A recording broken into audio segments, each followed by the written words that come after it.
But what we did have was when we executed that search warrant, we found ammunition in the suspect's area that I think later that the expert was able to say it is the same type of ammunition. And so, again, circumstantial, but it's just another dot connected in this big puzzle. Warning. The podcast you're about to listen to may contain graphic descriptions of violent assaults, murder, and adult language. Listener discretion is advised. Welcome to the Murder Police Podcast, The Murder of Aubrey Nuckolls, Part 4 of 4.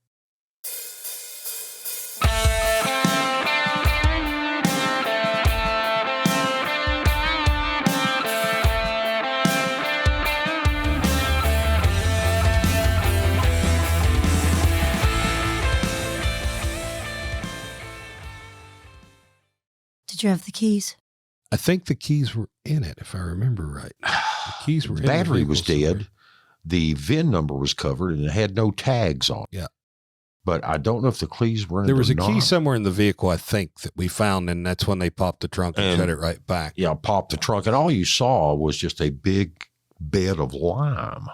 You didn't see any body or anything else, but there were little holes coming out of the lime. And out of those holes were maggots climbing out. So we knew, and of course, when they get exposed to light and sun, they go hide. So they were running right back down the holes. So we knew that, and this tells you that he was exposed enough, long enough, in an environment where flies found him and laid eggs on him before he was packaged and put in the trunk. So once we contacted the medical examiner, given the circumstances and the condition of what we were pretty sure were human remains, the medical examiner said that they wanted the vehicle brought intact with the body, with all the lime and the contents, to the lab in Frankfurt. So we called for a flatbed truck, and they brought tarps. We laid tarps out. They pulled the car up onto the tarps and basically Christmas wrapped Packaged it. But we packaged the car. This car, yeah. And it was transported to Frankfurt.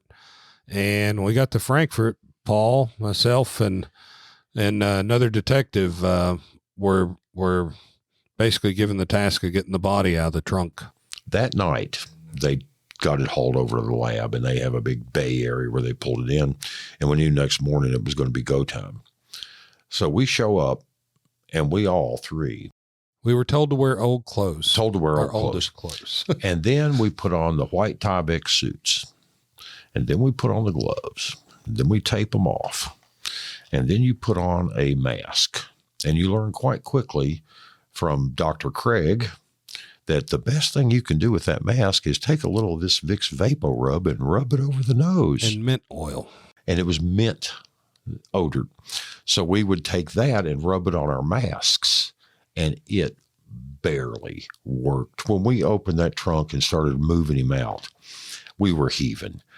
When you got the lime cleared off and got the box out, then of course all the decomp just flowed like fluid out across the bumper and on the floor.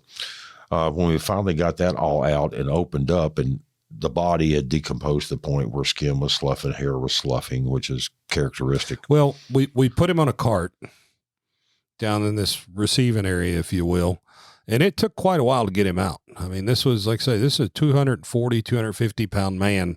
And we're collecting in the trunk of a car. You have to imagine he's released a bunch of fluids. He's swollen.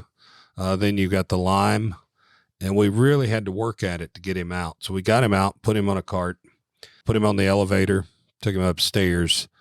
And if I'm not mistaken, they put about 3 different carts together because this tarp had been rolled several times. He had been rolled in the tarp several times, and then that heavy baling wire put around him. So they first removed the wire and start rolling him, and we had to roll him, and finally we get him out.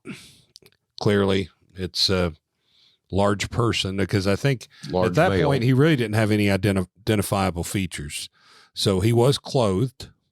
Wearing I the think the same clothing was clothes that consistent his wife with last saw him in. what he was sawing. So we were pretty certain that this was our guy. So when they did the autopsy, the body was in a very advanced decomposed condition.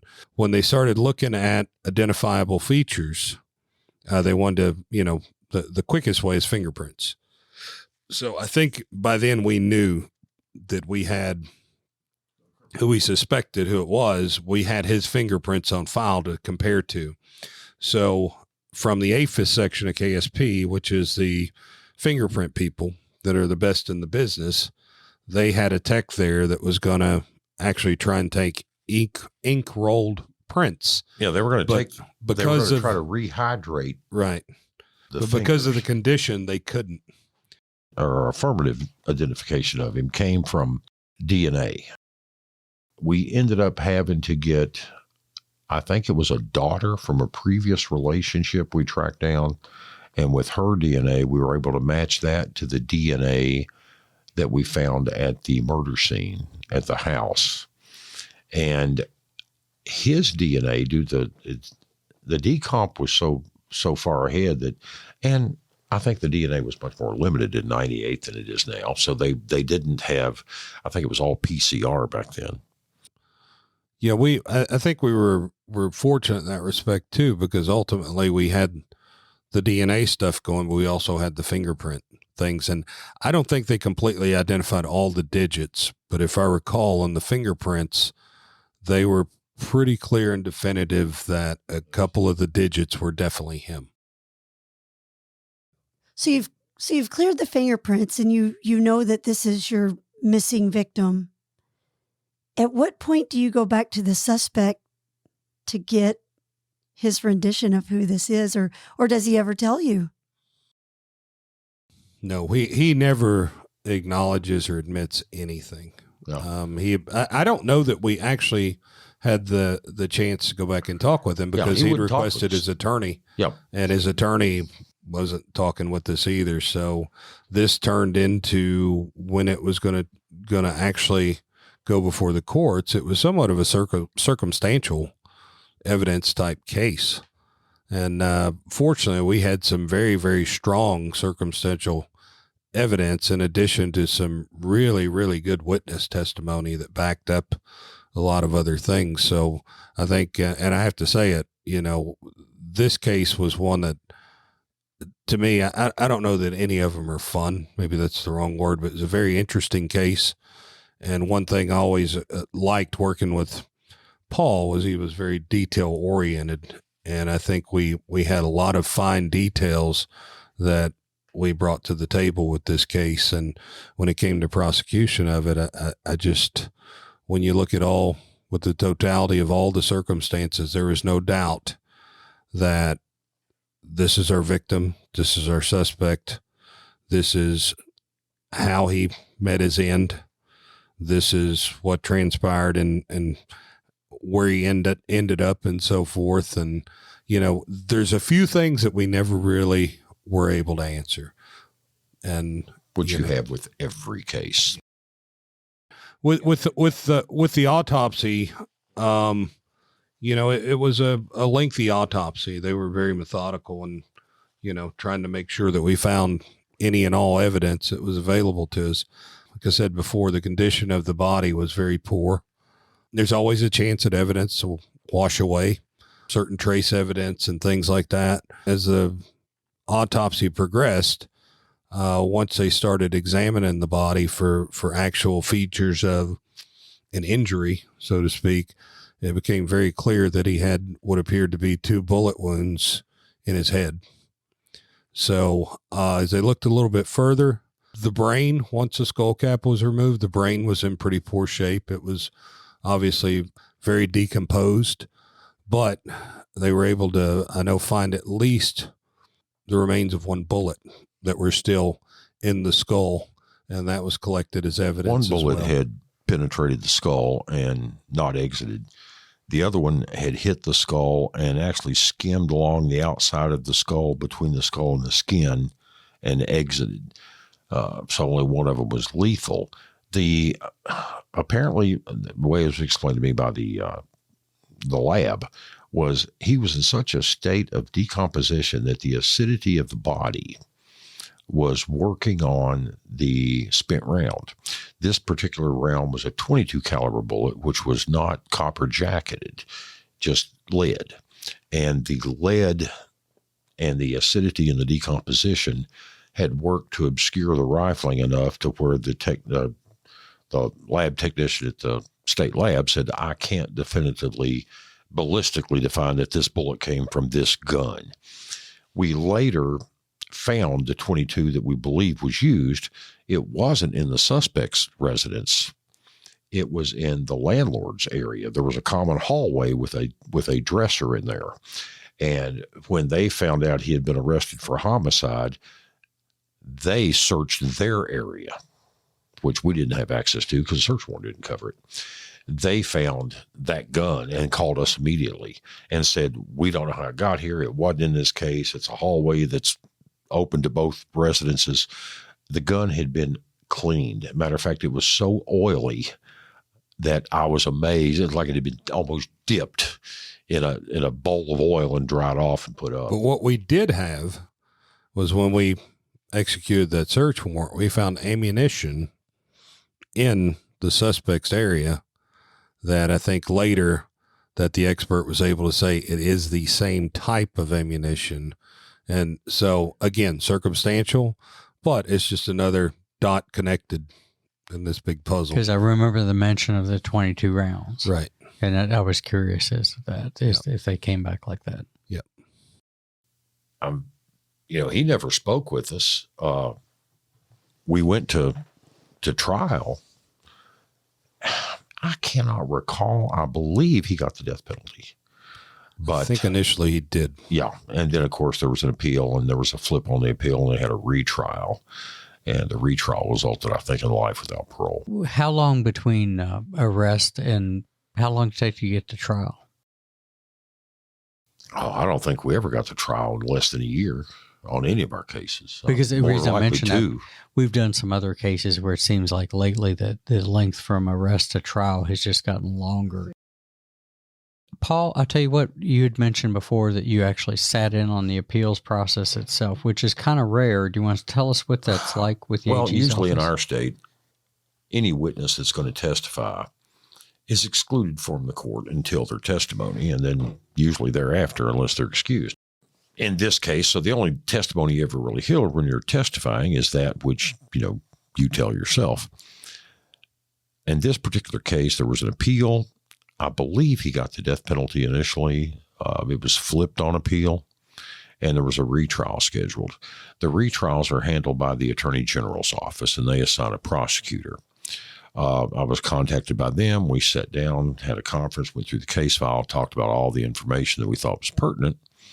And I was a little surprised because when it came time for the trial, I was seated at the prosecution's table beside the prosecutor.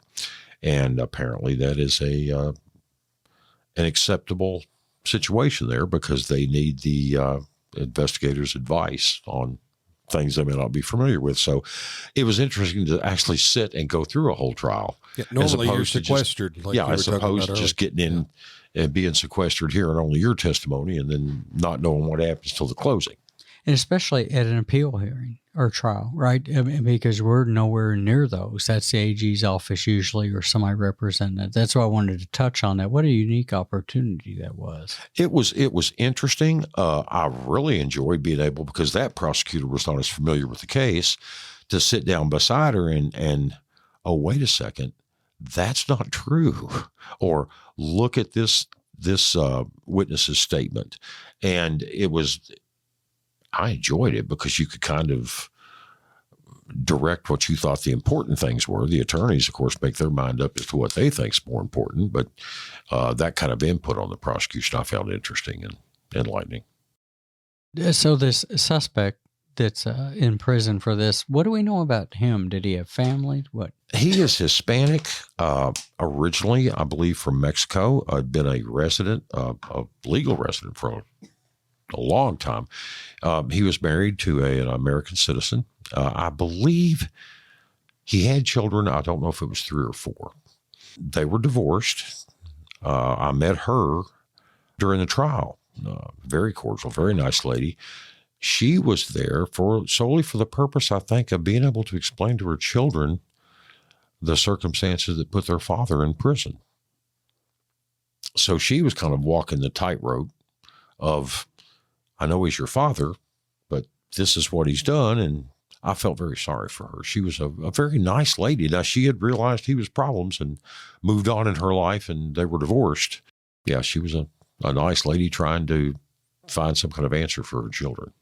I think that's one thing we see is on the suspects' families is there's a lot of pain on that side. Would you all agree that? Oh, they're victims as well. Yeah, exactly. Absolutely, they're victims. Yeah, and we see it now. And you learn to understand why they're defensive. I mean, we would defend family members and everything, but I think for what I saw more often than not is that once that initial shock was over, is you felt very sorry for them as the trial went on. Sure.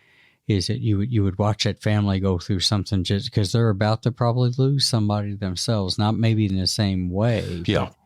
But and the ramifications of what these people do, we saw it over and over, and it always occurred to me. And somebody made this statement. It wasn't something I come up with, but it really stuck with me. A lot of times the action of these people are a permanent solution to a temporary problem. Isn't that true? And in this, I think it's very true, whether this was over the actual money, whether this was over a few pounds of marijuana or what have you, none of that would have been life ending for either of them, regardless of the outcome of what their disagreement was. The actions of this suspect or defendant, they were very finalizing. Very much and so. Everything. Yeah, that's a good way to look at it. And we, like we just said, this created multiple victims. Victim wasn't only the decedent. It was that ex-wife trying to explain to the kids. It was the victim's estranged wife. The friend that the victim had in another state. Actually, several friends that were, I think, genuinely concerned for the well-being and the whereabouts of this man during the investigation. So, this was a very finalizing action that this man took that changed the course of many, many lives. And ultimately it probably affected him more so than anybody else. Very true. There's really no winners in this. I've seen so many family members on what we would say is the other side of that aisle that I've seen so many of them break down and cry for any number of reasons, from watching a loved one finally realize that their loved one did this, and then maybe the fact that the loved one lied to them too. And I've seen all of it before too. So yes, very much fantastic job, guys. Yeah, she was not surprised when it all came out.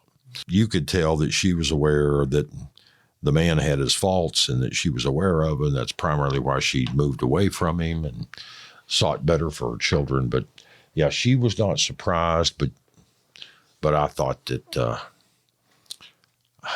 a sad comment for those children to remember their dad by.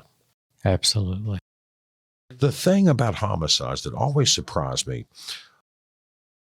if Ruben Salinas had decided, I killed him and I can't make any money off of it, if he had simply driven that car up on campus somewhere and walked away from it, we would have never been able to link that car definitively to him.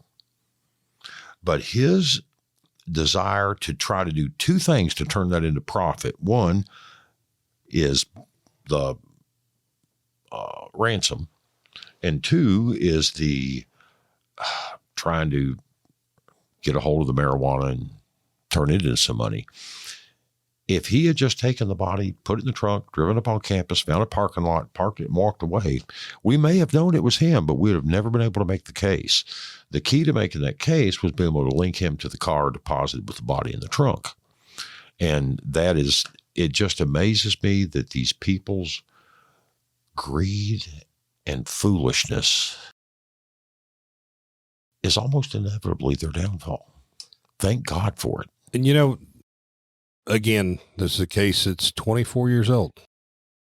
Technology has changed. For the listeners out there who have an interest in this kind of thing in the world we live in, is the details. You've heard several details of what we were able to derive from witness statements and, different things and little small pieces that added into bigger things. Today's day and time, we've got video cameras everywhere. We've got cell phones everywhere. And that's on top of what people like the folks that work at the KSP lab can do through DNA, through the fingerprint evidence. This digital era, it's amazing what you can shove into a computer and get a result from. So it's just, I guess what I'm saying is, as you're out and about, you never can tell when a crime is going to occur or has occurred right around you. Pay attention to those details. And, if you want to be a part of the solution, make that call. Right now in our city, we're really suffering with a lot of instances. We are just the guys who go lay hands on and take them downtown. The people that solve all the cases, it doesn't happen without information from the public. I was going to say, what I was listening to Billy and nodding about is that all these fantastic advances, and they are stuff that us three didn't have. We would probably maybe say we'd die for that. But what's ironic is that there's been all these advances in advanced DNA, touch DNA. We used to think that was something that George Jetson would talk about, that. All these neat things. Cell phones, that's almost like DNA itself, right? And if you look across the country, the solving rate is going down. And I think that despite the technology, it comes back to what Billy said, is a community. Our first police chief, I used to say, I've heard him, that he was quoted as saying, you can only give a community the policing it asks for. And at some point, people are going to just have to go ahead and come forward with information. If they want solutions, that's it. It's going to take things. When I retired in 2010, at the time I retired, the homicide unit was running a clearance rate of 88%. At the time, the national average was 66. We had a phenomenal ability with that unit and the people in it to strike up rapport and communicate in the community. That is, for all the DNA, all the technology you have, it still comes down to communicating with people and getting them to communicate with you.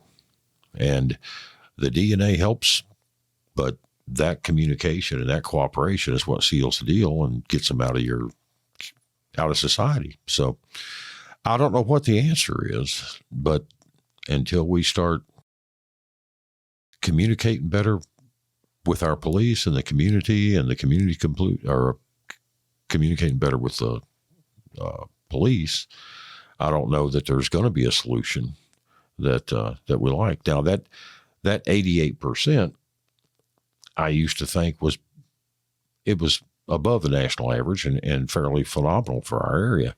Now I talked with a couple of guys last week and we're down pushing around 40%. But the main reason is that the police have been ostracized and they don't communicate, and it's the community where these crimes occur that we need that communication from. So, absolutely. And I think, all these little cliche sayings, one that I always thought was very true is, if you're not part of the solution, you're part of the problem. Perfectly said. Well, gentlemen, thank you all so much for coming to discuss this 1998 murder of Mr. Aubrey Nuckolls. As usual, our thoughts are with the families. It's never an easy thing for these families to go through this. So we do want, as we always do, to memorialize the victims. And again, thank you all for coming to talk with us and share this very interesting murder with us. Well, thank you very much. Well, you're very welcome. Would you guys be interested in doing more cases? I would, and I tell you, I think Billy's case, Susan Stoffels is, I mean, that was, you're talking about a serial offender that just because 2 victims didn't die is the only reason he's not a serial murderer. That is a very good case to work on. I think we just bound ourselves with the listeners that we're going to do Susan Stoffel. So thanks again, guys. And again, what a great time we had working together. Nothing ever matched that. Nothing. Yeah. So take care. The Murder Police podcast is hosted by Wendy and David Lyons and was created to honor the lives of crime victims, so their names are never forgotten. It is produced, recorded, and edited by David Lyons. The Murder Police podcast can be found on your favorite Apple or Android podcast platform, as well as at murderpolicepodcast.com, where you will find show notes, transcripts, information about our presenters, and a link to the official Murder Police Podcast merch store, where you can purchase a huge variety of Murder Police Podcast swag. We are also on Facebook, Instagram, and YouTube, which is closed caption for those that are hearing impaired. Just search for the Murder Police Podcast and you will find us. If you have enjoyed this podcast, please subscribe for more and give us 5 stars and a written review on Apple Podcasts or wherever you download your podcasts. Make sure you set your player to automatically download new episodes so you get the new ones as soon as they drop. And please tell your friends.